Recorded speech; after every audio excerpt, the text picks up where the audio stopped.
So, good morning, class. Welcome to Managerial Accounting. Throughout the course, you'll see these videos that I produced on each chapter. So, we're just going to kind of go through the chapter. I recommend you read all the chapter. I'm going to hit the high points, but hopefully, this will be helpful to you in your learning of managerial accounting. So, what is managerial accounting? Managerial accounting really is uh, internally directed. In accounting, you have financial accounting and managerial accounting. Financial accounting means producing financial statements. It's normally under what's called generally accepted accounting principles. There are rules as far as what information can be presented, when it has to be presented. It classifies what revenue is, expenses, etc. So it's more strictly based and it's for outside users of accounting information. Managerial accounting is for internal uses. So let's say I wanted to find out how much, what impact if I change suppliers, if I change the type of material, what impact that would have on my profitability. One of the uses that we're going to be talking about today is pricing products. Okay, how do we determine what something cost us to make? And so as we go through the course, you're going to learn different ways of determining those costs. And that's very important to a company because if you don't know how much something costs you to produce, then you can make mistakes as far as pricing decisions. You could either be too high or too low. Too high means no one buys your product. Too low means you don't make the money. Now, in a manufacturing process or a process like this, you have cost. And so we have to divide these costs into whether we think they're fixed costs, which means that we have to pay them no matter how much volume we have, or if they're variable costs. For instance, if you go to a fast food restaurant, fixed cost would be the building, the ovens, etc.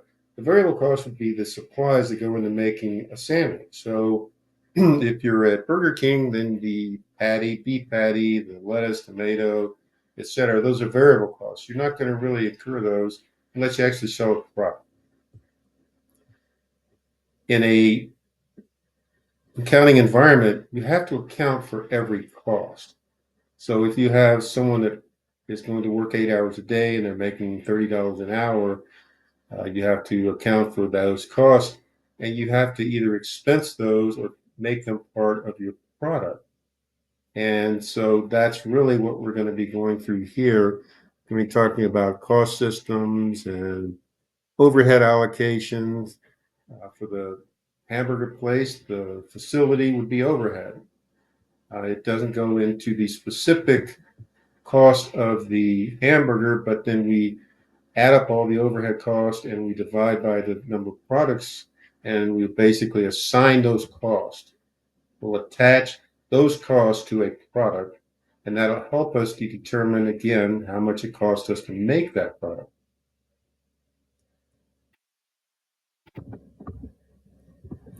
Here's an example of Gibson guitars. Why? What should be the selling price of these guitars? Well, that's based on market and also based on your cost. Now, this is sort of a specialty product, and they may charge a premium because they make such a really good guitar, and those are desired by different musicians. So, here's some of the things we're going to be going over: the management process, manufacturing operations, manufacturing financial statements.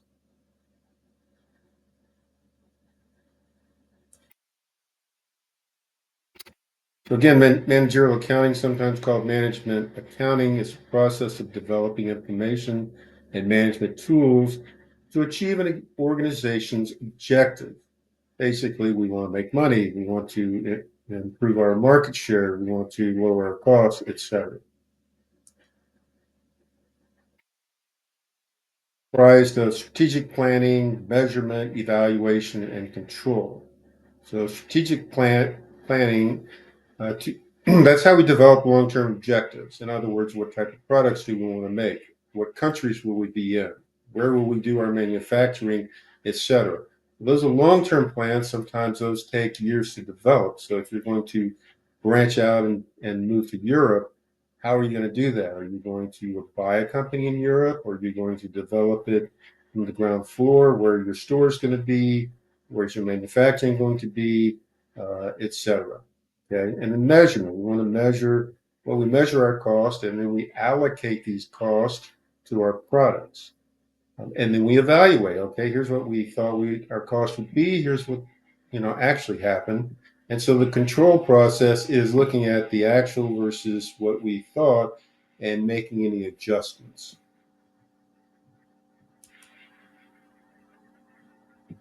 So the primary role of management accounting is to support the management functions of strategic planning, measurement, evaluation, and control.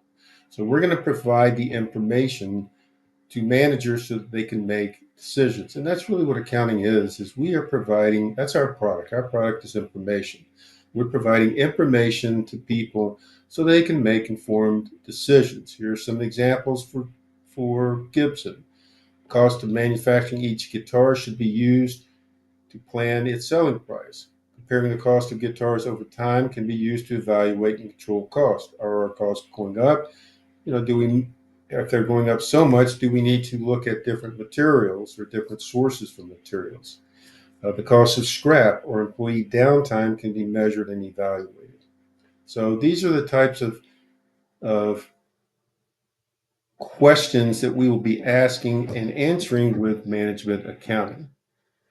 Some of the tools you'll be looking at, cost, volume, profit analysis, I think is extremely helpful.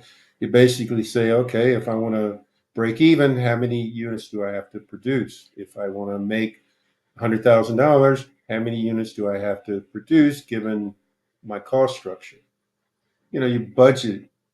Every Most companies have budgets, and so if you're a manager, you have to live by those budgets. So it's important to know your budget and know why you're off, so that you can make informed decisions.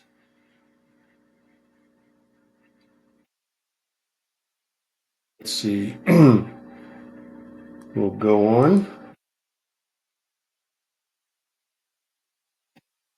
So here is difference between financial and management accounting, and see if this comes out all right. So the users for financial accounting, it's really external users and company management.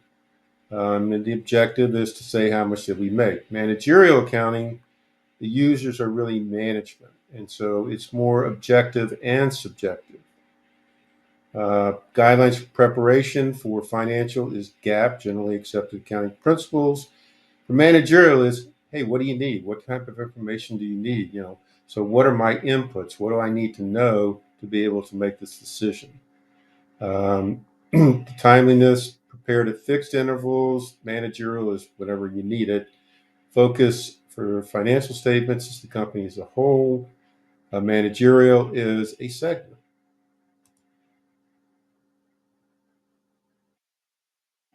We use a lot of data, of course. Um, Managerial accounting is designed to meet the specific needs of a company's management. The information includes the following: historical data, which provides measures of past operations. Again, how's our revenue? How are our costs? Are our costs going up? If so, what part of that cost is going up? Do we have to use more labor now than we did in the past? All right. So estimated data, which provides estimates about future decisions. So, okay, if we produce 100,000 guitars, here's what our profit would be. Here's the manufacturing size of the factory that we would need, etc. So a lot of this is based on your budgets as well. You you can't produce or budget to produce more than you have the capability to produce. So if you have Chick-fil-A and you want to increase your revenue, you're going to have to add a second drive-through, which you'll notice a lot of them have done that. and they've almost doubled their profit by doing that. So you have verticals, are sometimes referred to as business units. Horizontals are departments within the company. So here you would have verticals like um, Vice President Consumer Business Unit, Enterprise Business Unit, and then you would have horizontals. Accounting is a horizontal, human resources is a horizontal. The horizontals are there to support your main business, which is, of course, what the products you're making. Functions that are normally performed by vertical and horizontal units. So, industry is airline. The vertical function is the crew, the baggage handling, and gate staff. The horizontal function is information systems, accounting, human resources, etc. So, a hotel, the vertical would be housekeeping, reception, staff. You can track how much does it cost me to clean this hotel every time. Whereas horizontal is maintenance, hotel manager, grounds, etc. So here you can go, well, how long does it take to clean a room? What am I paying the staff to clean a room? What are the benefits that I'm paying? How many rooms can a staff clean, etc.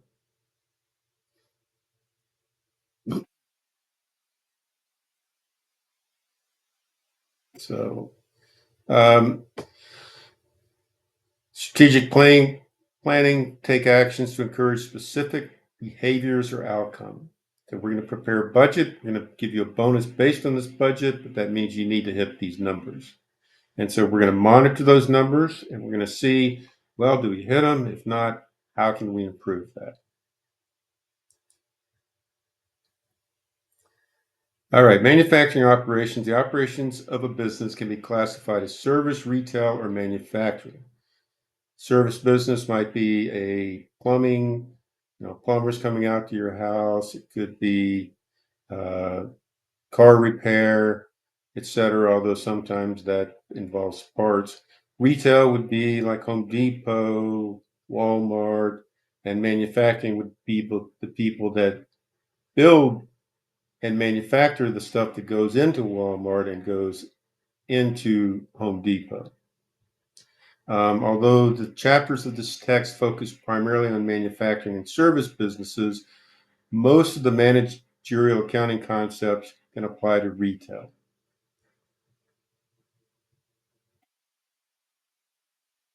So let's look at Gibson and what happens. All right. So customer places an order, and so then they've got to create that. So you have what's called raw materials. You have this wood, you have the guitar bridge, and you have these materials, and then you have direct labor, and that is a person that takes the raw materials and puts them together.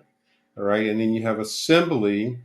All right. Again, that's a person that you pay this person X amount of dollars, you pay benefits, you have floor space in this factory.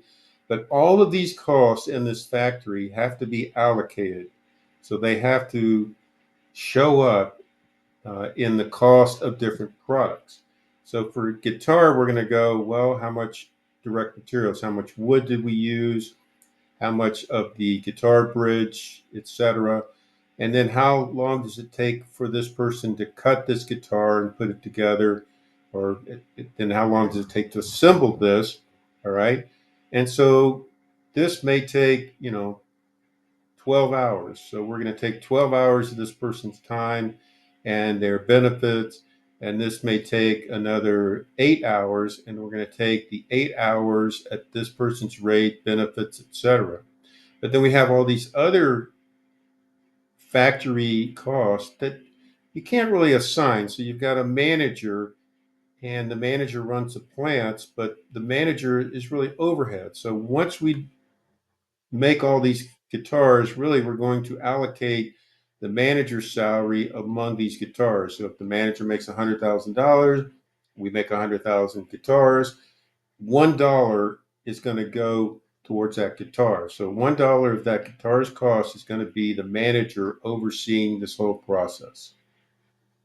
And that's called overhead. So a cost is a sacrifice made to obtain some benefit. A cost object can be anything which costs are assigned and will vary depending upon the decision-making needs.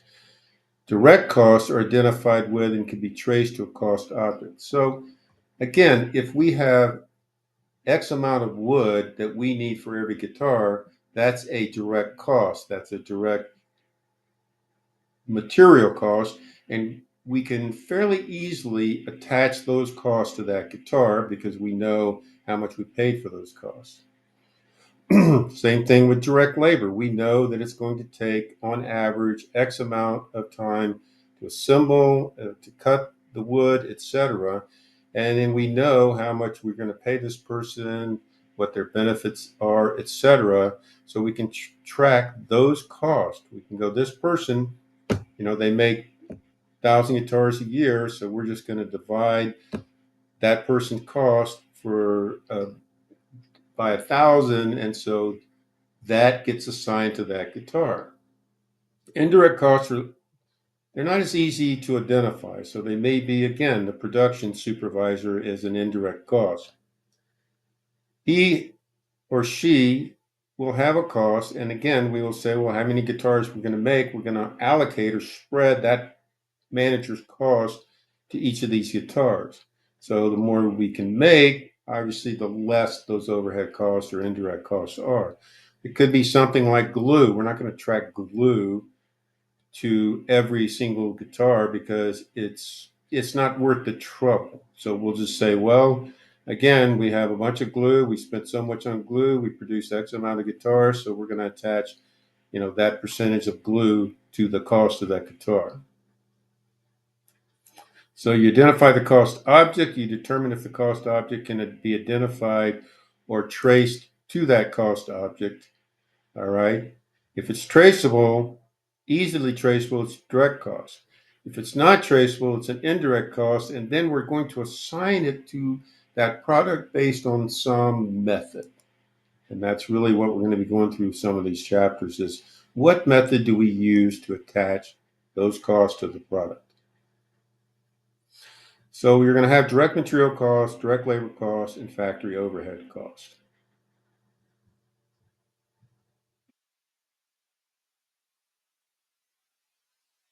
So again, factory overhead costs. So for the Chick-fil-A example, we can't say we're going to budget, you know, 20,000 meals if we only have the capacity to produce 10,000 meals. That would be ridiculous. That, wouldn't make sense. So you have to start with your capacity, and a lot of that is, okay, how much do we think we're going to produce? In some cases, you say we're doing well. Chick-fil-A, most of the ones I've gone through are very busy, and so they're at capacity, and so they double their capacity almost when they add that second drive-through, and so that's really efficient for them because they've already got the main building. They may have to expand some of their cooking material or storage space, etc. Which again would be indirect costs. And so all of those costs, again, are either going to be direct cost for material, direct cost for labor, or overhead. And then prime cost and conversion cost, prime cost, which consists of direct materials and direct labor, conversion cost, which consists of direct labor and factory overhead cost. So that's the cost of converting these direct materials into a product. And then you have what's called product cost and period cost. Product cost means that it is a cost that's involved in the manufacturing process. So, for instance, a well, okay, period cost means it's expense as incurred. Let me give you an example. So you have a guard, and this guard either guards. You have a guard at the manufacturing facility, and you have a guard at the corporate office. The guard at the manufacturing facility is part of the manufacturing process. And so that would be considered overhead, and those costs would go into the product. So we would just add that and go, okay, this is the guard's salary, benefits, etc. And so we'll again attach that as overhead and allocate it based on some mechanism, which we'll discover as we go through the course. Whereas a period cost just means you've got a guard at the corporate office. Guard's not involved in the manufacturing process. Neither is HR, neither is accounting, although you might have accountants in the factory who their sole purpose is to determine cost for the manufacturing process. So they would be part of the cost of the uh, manufacture of the product. So just ask yourself, if you have a question, is this person involved in the manufacturing process? Is it someone that's directly involved? So a direct labor would be the person that cuts the wood for the guitars, the person that assembles the guitars, whereas indirect would be the guard at the manufacturing. So you're going to have product costs. So these costs are rolled up and they're expensed once you sell that product. So you get a guitar and you have your direct materials and you have your direct labor, and then you allocate some of that overhead, some of the factory costs, some of the supervisor's costs, some of the guard's costs, and that gets attached to it. And so by the time you finish that guitar, you should have a good idea of what it cost you to make that guitar. Whereas period costs would be advertising, sales, salaries, expenses, commissioning expenses. So again, if it's a secretary or administrative assistants or whatever at the corporate office, that's going to be a period cost. If it is at the manufacturing facility, it's going to be a product cost, and that's going to be expense when you sell the product. Again, cost, you have product cost, you have inventory, and cost of goods sold. So once you determine this guitar, now you're going to put it into your inventory. And once you sell that, that now becomes an expense. And that you have revenue and you have the expense, the cost of goods sold. And for a retailer, you're basically going to have inventory and cost of goods sold. So, but you'll know that easier because that's going to be the cost that you get from the manufacturer. Partial list, ink used to print a player's autograph. Salesperson's salary and commission. That would be, this would be probably I don't know if that would be a direct material cost, but it would be a direct cost, I would think. Let's see if they,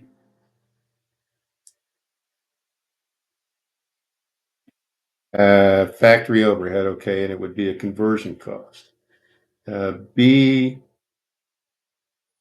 salesperson's salary and commission. That would be a period cost.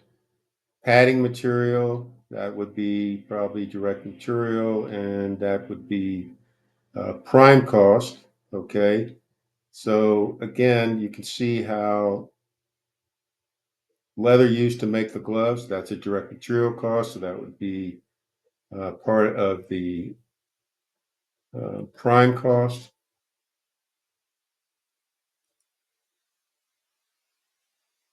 And then financial statements for manufacturer, you're going to have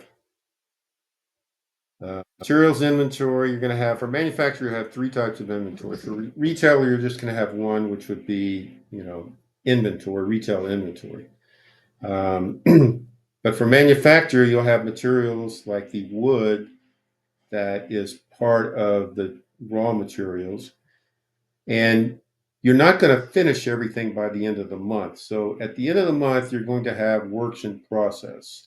So you'll be able to say, well, I'm at this stage of the guitar. So what I've done is I pulled the wood and I have already cut the wood. So I've already incurred those costs. So those costs I'm going to be put in my works in process inventory. And then, of course, when the product is ready, you'll accumulate those costs, transfer those over to inventory. And so you'll have a balance sheet where you'll have inventory. Um, Here is for a retailer. This is for manufacturers, so you'll have these different types of inventory. And then for an income statement, you're going to have what's called cost of goods sold. You would have that for a retailer, but here you're going to have cost of goods manufacturer, and you'd be able to determine the cost of goods sold based on what did I start with. And so for any of these, when you're talking about inventory, it's what did I start with? What did I add? What do I have at the end? Those are my costs.